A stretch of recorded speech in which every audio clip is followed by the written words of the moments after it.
Vous avez peut-être déjà entendu parler de Clubhouse, et vous faites peut-être même partie des utilisateurs, mais pourquoi ça marche autant? C'est ce qu'on va voir aujourd'hui dans ce premier épisode qui sera consacré à Clubhouse. Le prochain sera sur les différents biais cognitifs de Clubhouse. Aujourd'hui, on va voir tout simplement pourquoi ça marche. Déjà, qu'est-ce que Clubhouse? Clubhouse, c'est une application uniquement disponible sur iOS pour le moment, qui permet tout simplement à ses utilisateurs de rejoindre des rooms, c'est des salons de discussion, uniquement par audio, parler de certains sujets pour débattre sur des sujets, donc que ce soit lié au marketing, à l'entrepreneuriat, au développement personnel, à la politique. Voilà, il y a beaucoup de sujets possibles, mais voilà, ça se fait uniquement par la voix. Donc voilà, globalement, ça reste un réseau social, on peut s'abonner à des personnes peuvent s'abonner à nous, suivant si elles apprécient notre contenu, si on apprécie leur contenu. On peut soit créer des rooms, soit en rejoindre, donc soit en tant que spectateur, soit en tant que speaker, donc ça veut dire qu'on va parler, donc on peut aussi créer nos propres rooms, être admin ou host, et inviter des co-hosts ou des modérateurs pour animer des rooms. Voilà, le sujet global, pour mieux comprendre, je vous conseille d'installer l'application et de trouver justement une invitation parce que ça se fait uniquement sur invitation. Et c'est ce qui va nous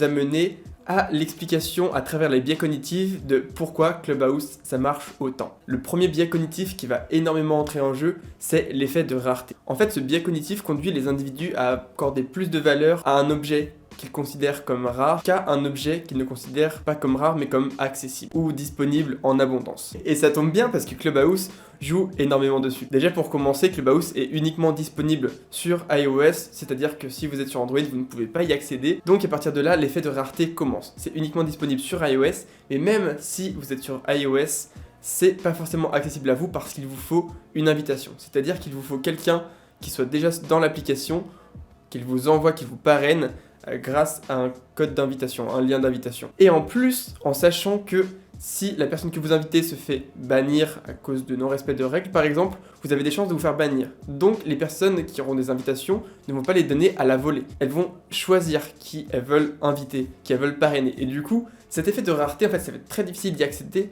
Donc on va accorder de la valeur à Clubhouse, de l'importance, et on va avoir envie d'y aller. Voilà, c'est le premier biais cognitif important qui fait que Clubhouse marche. Le deuxième biais cognitif, c'est le biais d'autorité. Donc c'est quoi le biais d'autorité? Ça va être la tendance à surévaluer la valeur de l'opinion d'une personne qu'on considère comme une autorité dans le sujet. Et du coup, quand des personnes telles que Elon Musk, Mark Zuckerberg disent du bien de Clubhouse, rejoignent Clubhouse, le partagent, créent des rooms, tout simplement, on se dit, Mark Zuckerberg, il a créé un réseau social, il a créé Facebook, donc il doit s'y connaître. Si lui, il y est, c'est que tout simplement c'est un bon réseau social, c'est-à-dire qu'on va le suivre là-dessus. Pareil pour Elon Musk, on sait qu'il a créé des entreprises qui ont très bien marché, on se dit que s'il y est dessus, c'est pour quelque chose, donc on va tout simplement suivre et leur faire confiance quand ils nous disent que cette application est super.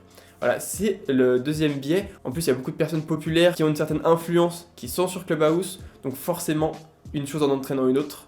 Voilà pourquoi ça aide au fait que Clubhouse marche. Le troisième biais cognitif que j'aimerais aborder, c'est le biais de groupe ou la preuve sociale. En fait, ce biais se traduit par le fait que nous avons tendance à calquer notre comportement à celui d'autrui. Et du coup, ça rejoint notre deuxième biais cognitif, c'est-à-dire que quand Elon Musk ou Mark Zuckerberg, je prends ces deux-là pour exemple pour pas tous les citer, mais vont sur Clubhouse et incitent tout le monde à rejoindre et que beaucoup de monde va rejoindre, on va avoir tendance à suivre tout simplement parce qu'on se dit si ils le disent, si tout le monde rejoint, s'il y a beaucoup de monde sur Clubhouse, c'est qu'il y a une raison. Pour donner un exemple, s'il y a deux restaurants à côté, dont l'un qui est presque complet et pas l'autre, on se dit bah s'il est presque complet, c'est qu'il y a une raison.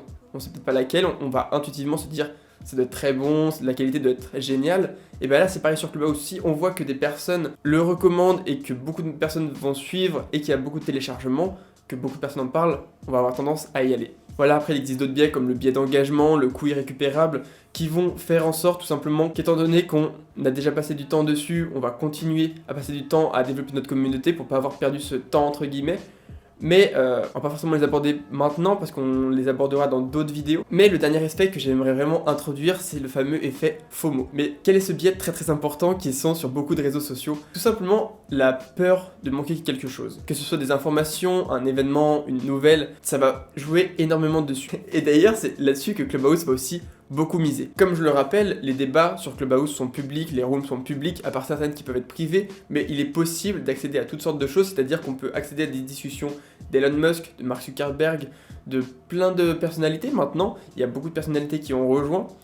et même de personnes qu'on va suivre, peut-être un peu moins connues, mais qui vont donner des informations très pertinentes. Mais ces informations, elles sont stockées nulle part, elles sont pas enregistrées, donc quand elles sont dites, si on ne les a pas entendues, c'est tant pis pour nous. Et à partir de là, on va entrer dans le fameux effet FOMO, c'est-à-dire qu'on va pas vouloir rater ces informations, ces débats qui peuvent être très pertinents, qui peuvent nous aider, nous apporter des choses, et du coup on va aller sur Clubhouse tous les jours, plusieurs fois par jour. Quand on va y être, on va regarder toutes les rooms, on va aller dans plein de rooms différentes, on va écouter, et voilà, une chose en entraînant une autre, le temps passé augmentant, ça fait qu'on va passer beaucoup de temps sur Clubhouse, et plus du monde vient sur Clubhouse et reste dessus, et plus forcément l'application va être mise en avant, va faire parler d'elle, et c'est pour ça, selon moi, que Clubhouse marche. Donc il y a encore beaucoup de biais, je pense. Cette vidéo est la première d'une série, donc si jamais ça vous a plu, eh ben, je ferai tout simplement d'autres vidéos, donc n'hésitez pas à liker, à me faire part de vos retours, à me donner aussi des biais, etc.